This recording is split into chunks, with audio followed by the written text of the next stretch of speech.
नमस्कार, मैं हूं आपके साथ मयंक। आज 12 तारीख है। पिछले 12 घंटे के अंदर ईरान, अमेरिका, इजराइल से जुड़े सारे अपडेट्स मैं आपको बताऊंगा। कैसे जंग के हालात के बीच ओमान में ईरान के विदेश मंत्री क्या चर्चाएं कर रहे हैं, हॉर्मूज को लेकर क्या प्लानिंग हो रही है, साथ ही कतर किसी तरह से अमेरिका और ईरान के बीच बातचीत शुरू करवाने की कोशिश कर रहा है ताकि जंग टल जाए।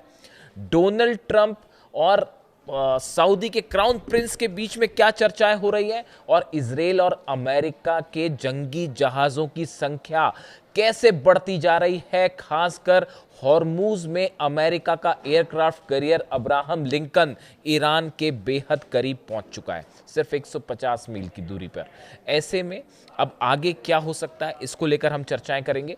लेकिन देखिए, इस वक्त की जो सबसे बड़ी खबर है, अमेरिका ने एक बार फिर ईरान पर बड़ा हमला किया है।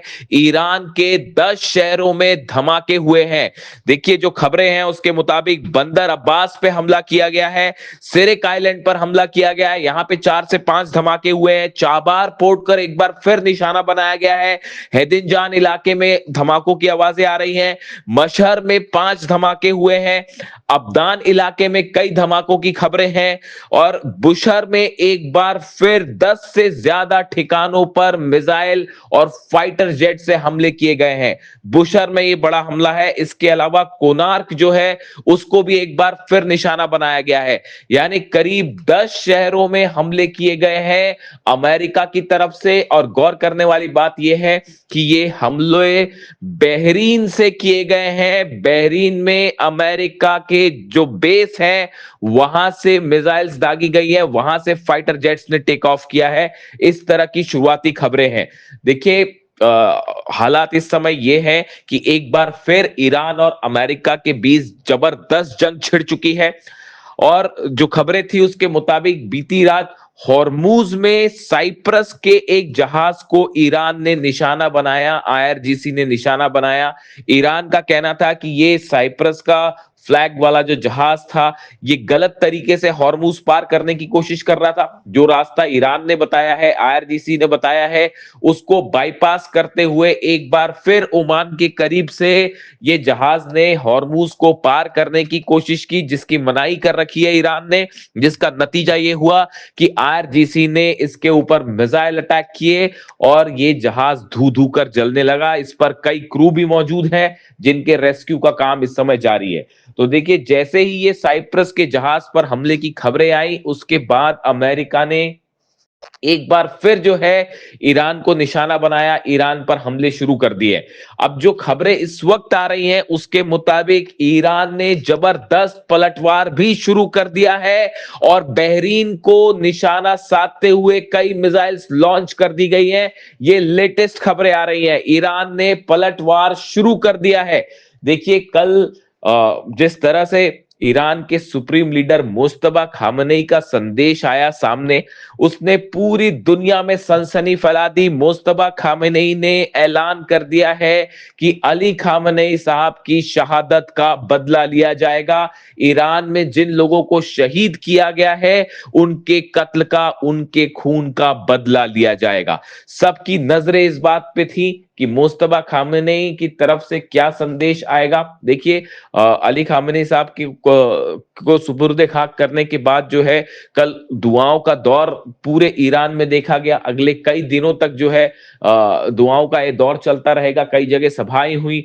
इसी बीच जो है मुस्तफा खामनेई साहब का बयान सामने आया जिसमें उन्होंने कई बड़ी बातें कही। देखिए, उन्होंने जो पहली बड़ी बात कही वो बड़ी बात ये थी कि अली खामनेई साहब ने जो रास्ता दिखाया है उसी रास्ते पर अब ईरान आगे बढ़ेगा।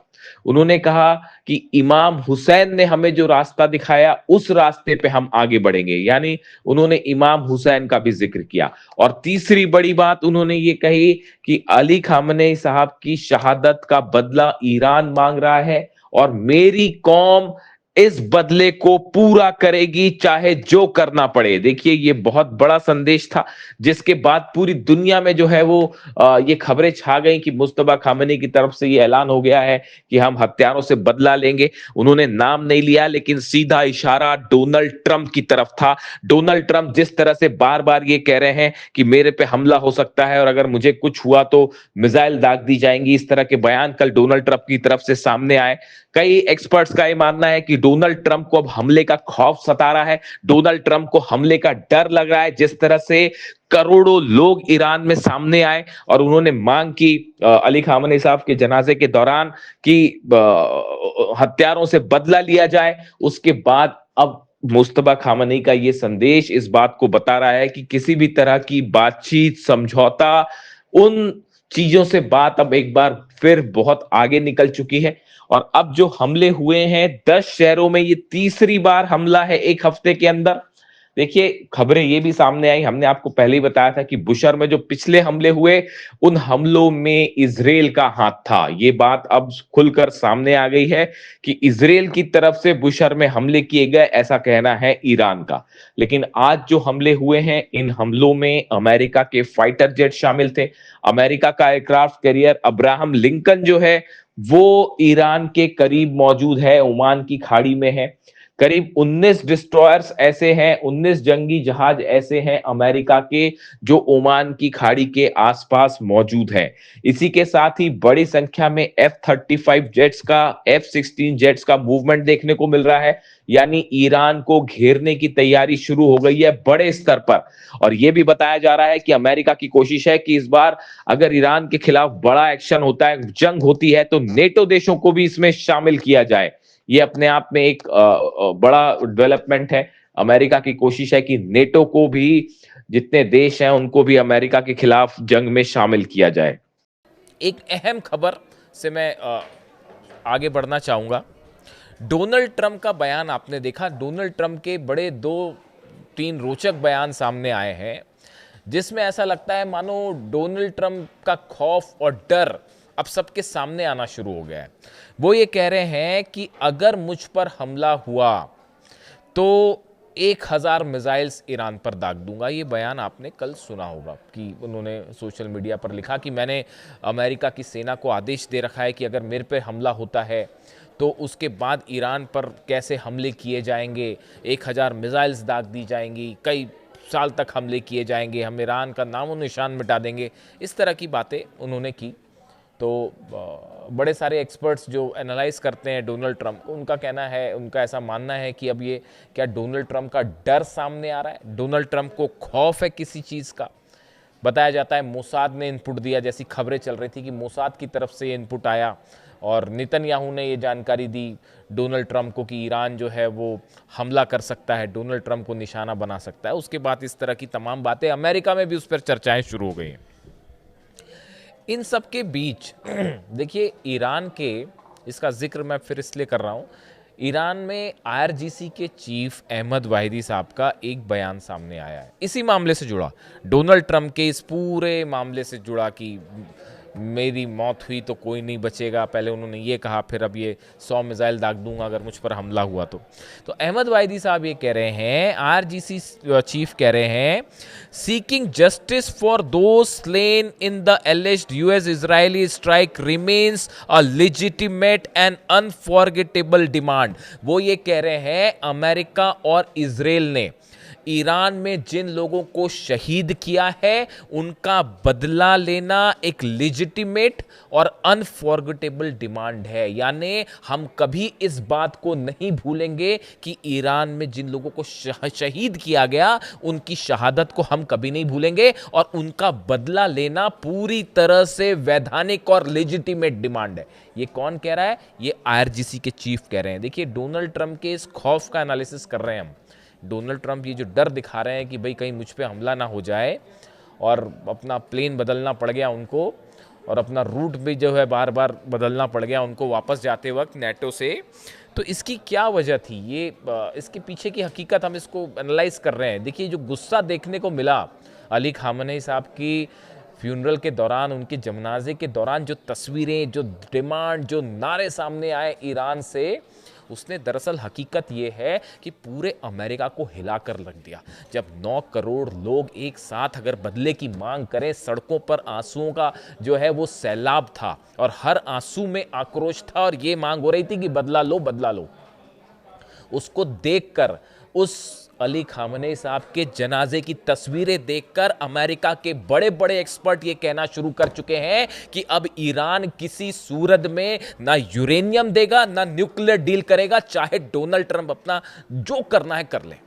ये बात तय हो चुकी है। अली खामनेई साहब के जनाजे की तस्वीरें देखने के बाद, उसका गुस्सा देखने के बाद, ये तस्वीरें इन्होंने America, pentagon, CIA, Mossad, Israel सबको हिला कर रख दिया है और पूरी दुनिया इस बात को समझ चुकी है अब कि ईरान को न झुकाया जा सकता, न डराया जा सकता। और ईरान तो अब मूड में ही नहीं है इस बात को लेकर कि यूरेनियम को लेकर कोई डील की जाए और न्यूक्लियर निगोशिएशंस किए जाएं या फिर किसी तरह का कोई समझौता हो। भूल जाइए उस बात को। वो उस आक्रोश में बह गया, ये जो MOU था वो बह गया, वो अंडरस्टैंडिंग्स जो वाली बातें थी वो सब खत्म हो गई उन आंसुओं के सैलाब में जो अली खामनेई साहब के जनाजे में देखने को मिली। तो अब देखिए ये अहमद वाहिदी साहब का बयान देखिए। पहली बात वो कह रहे हैं कि जो शहीद हुए हैं ईरान में, उनका बदला लेना जो है वो एकदम लेजिटिमेट होगा और अनफॉरगेटेबल होगा, हम भूलेंगे नहीं। वो ये भी कह रहे हैं कि खामनेई साहब की शहादत ने पूरे ईरान को एकजुट कर लिया है। ये जो बयान है अहमद वाहिदी साहब के, ये बता रहे हैं कि अगला जंग में क्या होने वाला है। और ये जो चर्चाएं चल रही हैं फिर से बैकडोर से किसी तरह से, हकीकत ये है साहब, अमेरिका की अब हालत नहीं है ईरान से जंग करने की। ये आप दुनिया भर के एक्सपर्ट्स से बात करके देख लीजिए। जहाँ तक जो मेरी समझ कह रही है, अमेरिका अगर इस पोजीशन में जब भी होता है ना कि अपने दुश्मन को हमला करके ख़त्म कर दे, तो वो हमला करके ख़त्म कर देता है, पूछता नहीं है। उसको पता था कि सद्दाम मुकाबला नहीं कर पाएंगे तो सद्दाम पे हमला कर दिया, स्ट्राइक, चाहे जो कारण बता दिया। ईरान पे ये संभव नहीं है। 2 दिन हमला करने के बाद डोनाल्ड ट्रंप क्यों रुक गए? कर देते स्ट्राइक, इजराइल कर देता स्ट्राइक, आप क्यों रुक गए? इसलिए रुक गए ना कि वो आप 80 मार रहे थे, वो 85 मार रहा था मिसाइल्स। आपने 190 हमले किए, उसने 195 हमले कर दिए अलग अलग जगह पर। और अभी तो सिर्फ 3-4 ही देश जल रहे थे, बहरीन, कुवैत, जॉर्डन, और यही हमले हो रहे थे कतर में। सऊदी, UAE तक तो बात पहुंची नहीं थी, इजराइल तक तो बात पहुंची नहीं थी, और अब तो पता नहीं कहाँ कहाँ किस किस रेंज की मिसाइल से बात पहुंच जाए। तो देखिए यही बात कह रहे हैं अहमद वाहिदी साहब, कह रहे हैं कि अली खामनेई साहब की शहादत ने पूरे ईरान को एकजुट कर दिया है और आक्रोश से भर दिया है, और हर कोई उनके खून का बदला चाहता है। ये IRGC के चीफ कह रहे हैं, ईरान की सेना IRGC के चीफ जो है उनके शब्द हैं, जिन्होंने खामनेई साहब पर हमला करवाया है या हमला किया, उन सब से बदला लिया जाएगा। वो ये कह रहे हैं किसी भी कीमत पर हम उन्हें माफ नहीं करेंगे। जो अली खामनेई साहब के असैसिनेशन में शामिल थे, उनकी शहादत की प्लानिंग में, उन पर हमला करने की प्लानिंग में शामिल थे, उनसे बदला लिया जाएगा। शायद यही वजह है, अहमद वाहिदी के होने का मतलब यह है, वो शख्स जिसकी वजह से अमेरिका और इजराइल की फोर्सेस आज घुटने पे है, वो शख्स जिसकी वजह से डील में आज ईरान का अपर हैंड है, वो शख्स जिसकी वजह से हॉर्मुज में लाख कोशिश करने के बाद आप देख लीजिए 4 महीने से क्या कर पाई अमेरिका की नेवी, बताइए मुझे। मेरे को इस तरह के कई बार कमेंट्स आते हैं, मेरे ऊपर आरोप लगते हैं कि भाई आप जो है वो फेवर कर रहे हो ईरान का, या आप इस तरह की कई बार मेरे पे कुछ दर्शकों के कमेंट होते हैं। आप बता दीजिए दुनिया की सबसे बड़ी नेवी फोर्स हॉर्मुज में क्या कर पाई, बताइए। एक अकेला देश है ईरान, सब अगेंस्ट, पूरे अरब देश अगेंस्ट खड़े हैं, इजराइल अगेंस्ट खड़ा है, अमेरिका जो है वो इतनी बड़ी फोर्स लेके, आप 2-2 एयरक्राफ्ट कैरियर लेके आए, एक जल के चला गया ना साहब वापस। क्या कर पाए आप? हॉर्मुज में क्या बिगाड़ पाए ईरान का, बताइए। आज भी ये हालात है कि जब ईरान का मन होता है वो जहाज़ों को ठोकता है। देखें ना कैसे दुबई का UAE का जहाज़ ठोका और कैसे सऊदी का जहाज़ ठोका। तो आप ये बताइए कि क्या कर पाए आप हॉर्मुज में? अरे आप हॉर्मुज में कुछ नहीं कर पाए, तेहरान में अंदर घुस के ईरान पे क्या बम्बार्डमेंट करोगे? बच्चा भी जानता है साहब, जो डिफेंस एक्सपर्ट होता है ना, बच्चा भी जानता है कि एयर स्ट्राइक्स करके किसी को आप नहीं हरा सकते। छोटे छोटे बच्चे भी डिफेंस के जो पढ़ाई करते हैं वो भी इस बात को समझते हैं एयर स्ट्राइक से कुछ नहीं, आपको बूट्स ऑन द ग्राउंड रखना पड़ेगा, आपको जमीन में घुस के अंदर ईरान पर स्ट्राइक करनी पड़ेगी, जिसके लिए डोनाल्ड ट्रंप तैयार नहीं है। अमेरिकन एक्सपर्ट्स ने बता रखा है कि अगर आप एक्शन करते हैं, ग्राउंड एक्शन करते हैं ईरान में, तो उसमें कैजुअलिटी होगी। अगर आप 100 सोल्जर्स भेज रहे हैं तो 35 मारे जाएंगे साहब। इसीलिए बूट्स ऑन द ग्राउंड्स नहीं हो पा रहा है। अब जो डोनाल्ड ट्रंप कह रहे हैं कि ये जो बार बार इस बात की चर्चाएं हो रही हैं कि भाई अगर मेरे पे हमला होता है, मेरी मौत होती है, तो मैं ऐसा कर दूंगा वैसा कर दूंगा, उसी को लेके अहमद वाहिदी साहब ने इसका जवाब दिया है। कुछ खबरों की तरफ आते हैं। देखिए, ओमान में बड़ी बैठक हुई है, ईरान के विदेश मंत्री ओमान की यात्रा पर हैं, वहाँ पर तमाम चर्चाएं हुई हैं, हॉर्मूज़ के मैनेजमेंट को लेकर तमाम चर्चाएं हुई हैं। लेकिन देखिए, हॉर्मूज़ को लेकर जब भी कोई भी प्रस्ताव होता है, ईरान बड़े समय से इस बात को चाह रहा है कि हम ओमान के साथ मिलकर इसको मैनेज करें। लेकिन हुआ क्या, अमेरिका ने ओमान के साथ मिलकर ही अल्टीमेटली वो बाईपास रास्ता बनाने की कोशिश की ईरान की सेना की बिना जानकारी के, और ईरान ने जहाज ठोके। उसका नतीजा ये है कि ये फिर से हमले हुए, 3 दिन जो हमले हुए। ऐसे में ओमान के साथ कोई बातचीत, इन सब बातचीत का बहुत ज़्यादा मायने नहीं है। ये देखिए ऐसे हैं, ये एक सिचुएशनल स्थिति होती है और उसको वो कैसे आगे डेवलप होगी उस पर नतीजा होगा। कतर की तरफ से लगातार कोशिश हो रही है कि किसी तरह से जो है बैक ऑन द ट्रैक हो डिप्लोमेसी, और ईरान और अमेरिका के बीच जंग ना हो। कतर भी उस कोशिश में जुला हुआ है। कतर ने भी अपना डेलीगेशन तेहरान भेज चुका है और वो सबसे मुलाकात हो रही है कि भाई किसी तरह से जंग टाली जाए। कई देश इसमें कोशिश कर रहे हैं। देखिए, इसी बीच एक बेहद अहम खबर ये भी है कि डोनाल्ड ट्रंप ने सऊदी के क्राउन प्रिंस मोहम्मद बिन सलमान से फोन पर बात की और उनसे उन्होंने हॉर्मूज को लेकर, ईरान को लेकर डिटेल में डिस्कशन किया है। अब देखिए हकीकत क्या है, हालात क्या है। मोहम्मद बिन सलमान नहीं चाहते कि ईरान और अमेरिका की फिर से जंग हो। ये बात अब कई सोर्सेस से अलग अलग लेवल पर कंफर्म हो चुकी है। इसकी 2 बड़ी वजह है। मोहम्मद बिन सलमान को ये लग रहा है, पहली बात तो ये लग रहा है कि भाई उनका डिफेंस सिस्टम ऐसा नहीं है कि वो ईरान की खुर्रम शहर, फतेह 2 और बाकी की जो बैलिस्टिक मिसाइल्स हैं उनको रोक पाए। ये बात साफ है। ना थार्ड रोक पाया, ना पेट्रियट रोक पाया। आपने अभी देखा कि क्या हुआ, किस तरह से जो है कुवैत में जो पेट्रियट सिस्टम लगा हुआ था, जो डिफेंस सिस्टम लगा हुआ था, उसके ऊपर मिसाइल गिरी है, खैबर मिसाइल। तो वो कैसे सऊदी कैसे उसको रोक पाएगा। तो पहली बात तो सऊदी इस बात को जान रहा है कि भाई ईरान से उलझने का कोई मतलब नहीं है।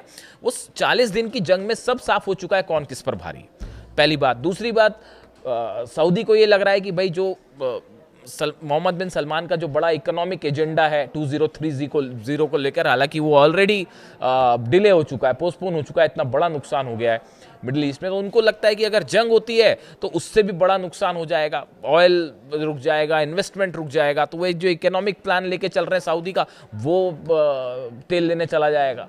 तो ऐसे में वो डोनाल्ड ट्रंप के साथ देने को राजी नहीं है। इसी वजह से डोनाल्ड ट्रंप हॉर्मूज में जो दूसरा एक्शन लेना चाह रहे थे वो रोकना पड़ गया, वरना अगर सऊदी मदद करता तो शायद मिलिट्री एक्शन हो गया होता। सऊदी जो है उसके लिए तैयार नहीं है। अब देखिए इसका तोड़ क्या निकाला गया। ये जो आजकल तुर्की और डोनाल्ड ट्रंप में जो खूब दोस्ती चल रही है, जिसकी चर्चाएं हैं तमाम की, यहाँ तक कि कांग्रेस की मंजूरी नहीं है फिर भी F-35 देने को तैयार है एर्दोगान को और तुर्की को। और तुर्की अब बात क्या कह रहा है कि भाई देखिए ये डील इसलिए नहीं हो सकती, पिछली बार नहीं हुई थी, आपको पता ही होगा, हिस्ट्री सब जगह है ही। S-400 सिस्टम रूस से खरीद रखा है तुर्की ने। तो अमेरिका कांग्रेस का ये रूल है कि भाई जो उसने S-400 सिस्टम जिस देश ने खरीद रखा है रूस से, हम उसको F-35 नहीं देंगे, ये शर्त होती है। इसीलिए तुर्की को अभी तक F-35 नहीं मिला, क्योंकि वो जो है उन्होंने S-400 रूस से ले रखा है। तो अब एक नई सिचुएशन खड़ी हो गई है। तुर्की ने अपील की है पुतिन से और रशिया से, वो ये चाहते हैं कि हम अपना S-400 जो है वो UAE को बेच दें। UAE एक अलग परेशान देश, उनको ये लग रहा है कि भाई किसी तरह से जो है हमको डिफेंस सिस्टम मिल जाए, वरना जो है उनकी सबसे बड़ी चिंता ये है UAE की कि फिर से जब दुबई और अबू धाबी पर मिसाइल्स गिरेंगी तो उसे कैसे रोका जाए, वो अलग परेशानी है। इसलिए वो तमाम जगह जो है वो डील करते फिर रहे हैं कि भाई कहीं जो है वो ईरान की मिसाइलों से रक्षा करने के लिए हमें डिफेंस सिस्टम मिल जाए, वो उस कोशिश में लगे हैं। तो अब ये एक नई चर्चा शुरू हो गई कि क्या तुर्की अपना S-400 जो है वो UAE को देने जा रहा है। ऐसी सूरत में S-400 की जो टेक्नोलॉजी है, इसको लेकर रूस हमेशा से सतर्क रहता है कि ये टेक्नोलॉजी जो है S-400 की, ये किसी नेटो कंट्री के हाथ में ना जाए, यानी खासतौर पर अमेरिका के पास ना जाए। हालांकि ये कहा नहीं जा सकता कि चली गई है या नहीं गई है, लेकिन फिर भी तो ऐसे हालात में अब देखिए कोशिश जो तुर्की को पास लाने की कोशिश है डोनाल्ड ट्रंप की, ये सऊदी का काट है असल में। देखिए सऊदी डोनाल्ड ट्रंप इस बात को समझ चुके हैं कि मोहम्मद बिन सलमान या फिर सऊदी अरब जो है या अरब देश अब उस तरह से अमेरिका के साथ नहीं खड़े हो पाएंगे जैसे पहले खड़े थे।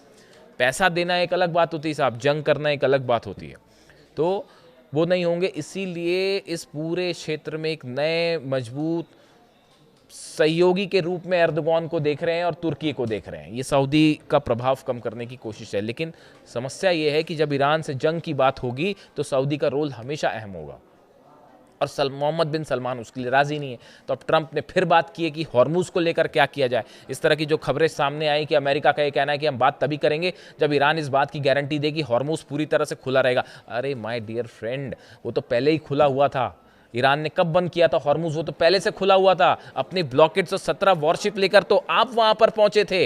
मतलब इसीलिए देखिए, कहा जाता, मैं कई बार कहता हूं अमेरिका में, मैं सुनता कई लोगों को, तो ये कहते हैं कि भाई how not to do a foreign policy, ये उसका परफेक्ट एग्जाम्पल है। डोनाल्ड ट्रंप ने और अमेरिका ने वो एग्जाम्पल पेश किया है कि विदेश नीति कैसे ना की जाए, how not to do a foreign policy, this is the perfect example. वो पहले से हॉर्मुज खुला था, उसको बंद करवा दिया, अब हाथ पैर जोड़ रहे हैं कि साहब इसको खोल दो, इसको खोल दो, इसको खोल दो, क्योंकि रूस का ऑयल जल रहा है, उस पर नजर रखिए आप। वो अलग से मैं बात करूंगा, रूस, चीन और ईरान की, तीनों के ईरान के एटमी प्रोग्राम को लेकर बड़े डेवलपमेंट है रशिया चाइना के बीच में।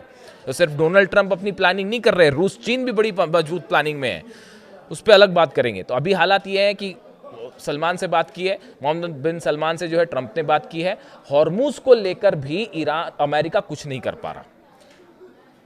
बिना ईरान की परमिशन के हॉर्मुज नहीं खुल सकता, जंग का कोई नतीजा होगा नहीं। ऐसे सूरत में हॉर्मुज फिर से बंद होना तय है। रूस का ऑयल ऑलरेडी जल रहा है, 112 से 13 ऑयल रिफाइनरीज और ऑयल ठिकानों पर हमले हो चुके हैं, तेल की कमी है। ऐसे में अगर ईरान पूरी तरह से हॉर्मुज बंद कर दे, हो गया काम। तो फिर अब उसके लिए भी डोनाल्ड ट्रंप तैयार नहीं है, इसीलिए हमले रोके गए ईरान पर। 3 दिन ये हमले जो चले और रोके गए। और देखिए एक बात और, ये बात भी अब साफ हो चुकी है, जो तीसरा मैं आपको कह रहा था पिछले वीडियो में, मैंने आपको बताया था, जिसमें मैंने रेडिएशन वाली बात की थी, कि जो तीसरे हमले हुए, तीसरे दिन जो हमले हुए, सेंटकॉम ने कह दिया साहब हमले नहीं किए, अमेरिका ने कह दिया हमले नहीं किए। तो हुए कैसे हमले?